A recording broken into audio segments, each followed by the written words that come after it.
What's up everyone, Jeff here, no cutscenes, back with another Fallout 4 video, second one today, and we're going to be going over mods and load order on the console because us console peasants, yes, we've been left to our own devices where we have to manually optimize our load order, and it can definitely be daunting at first. And even if you've played Skyrim on the PC and modded it, things aren't exactly the same, but if you follow these guidelines I have for you, you're going to be able to optimize your load order. Now this is going to work with 1 mod, 2 mod, 100 mods. And what I really want you to take away from this is just how you're going to be able to figure out where things go on your own, just based on kind of either descriptions of the mods themselves, what they do, what they replace, or just a combination of all. And what I mean by this is, say, like, you know, a mod like the unofficial Fallout 4 patch. I know it may have had some problems with the Settlers glitch. I don't know if that's it or if that was Bethesda's patch, but say something like that, you're going to always kind of want to have that in a certain spot just based on the description of the mod author. And again, one thing I stress is just read the description of your mod thoroughly. If they say the full description can't be fit here, go look it up on Nexus, as the case is for a lot of the mods that are ported to PC, or a lot of the mods that are ported from PC to Xbox. Just go do that. Do yourself a favor, read the description, figure out where they want you to place it in the load order, and the load order works like this. You have everything at the top, that's the top, everything down below it is at the bottom. Some people, I've heard, you know, say, oh, the stuff at the bottom, that's what's actually really up top. No. It works just like a list. You have everything up top, that's up top, everything on the bottom is on the bottom. Pretty self-explanatory. Once you kind of grasp that, I know it's, you know, very simple. You're going to have a much easier time optimizing your load order. Just trust me. So now, let's just go ahead and we'll get right into it. And I'm going to give you examples of each classification that I've decided on.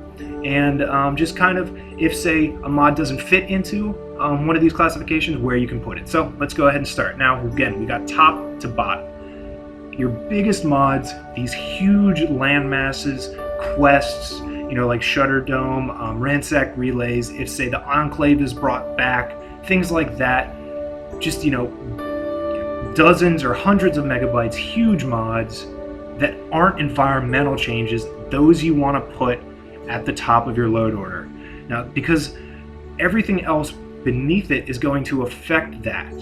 And again, once you kind of get that, once you get everything underneath what you have above it affects that piece, everything is going to be much easier. So your bug fix will affect your landmass piece because the bug fix is underneath the landmass. Simple as that. And I mean, again, we're going to go from top to bottom. So let's start. Landmasses, quests, factions, place those up at the top. I mean, you know, again, like I said, Shutter Dome, Ransack Relays, Crowded Commonwealth, things like that, you know, Kaiju of the Commonwealth, stuff just that adds landmasses, new quests, things like that to the game. Now, after that, we're going to have your bug fixes, your unofficial patches.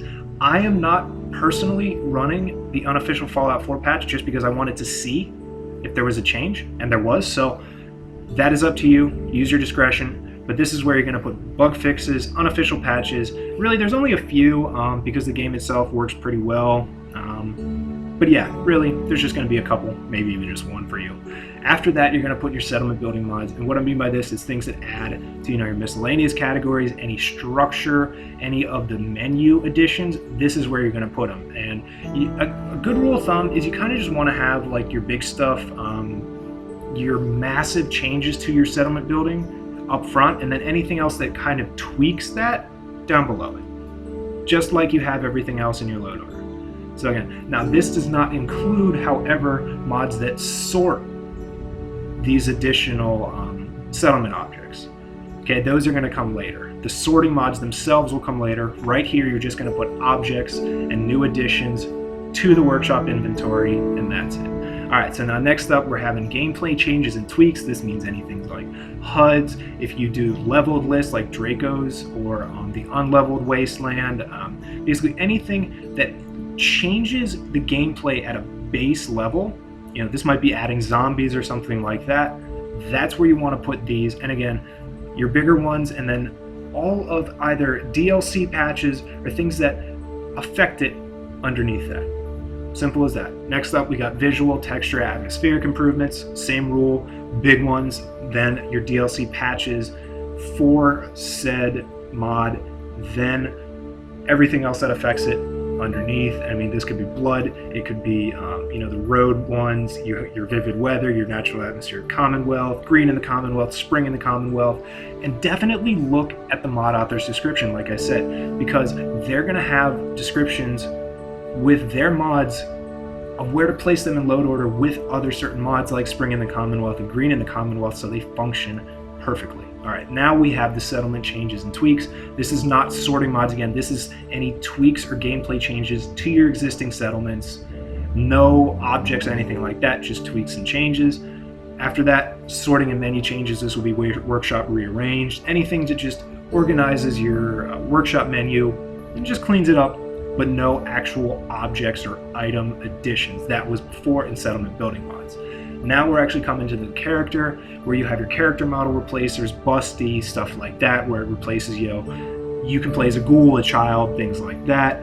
Next up, weapons, armor, clothing, anything that adds new weapons or armor mods into the game. The NCR Ranger, any of the Doom based or like the M16 mods, that's where you're going to add this. Then after that, you know, you have your crafting recipes, your Deathclaw crafting or skinning, where you can make, you know, the Batman costume. Basically anything you can craft at the chemistry bench, like the chemistry utility station, whatever underneath that, that's where you're going to put it. Craft your own ... Put that after your actual weapon, armor, and clothing mods. Then last but not least, we have weapon and armor modifications. Now, weapon and armor modifications are things like see-through scopes, or just anything that modifies the gun or an existing gun, or like say a mod itself. Anything that mods the mod of like armor and weapons. Now, that is kind of up to your interpretation. Again, anything that comes underneath, below another mod is going to either take over or replace it if it's similar. Just keep that in mind. I hope you found this helpful. Thanks for watching, guys. Bye.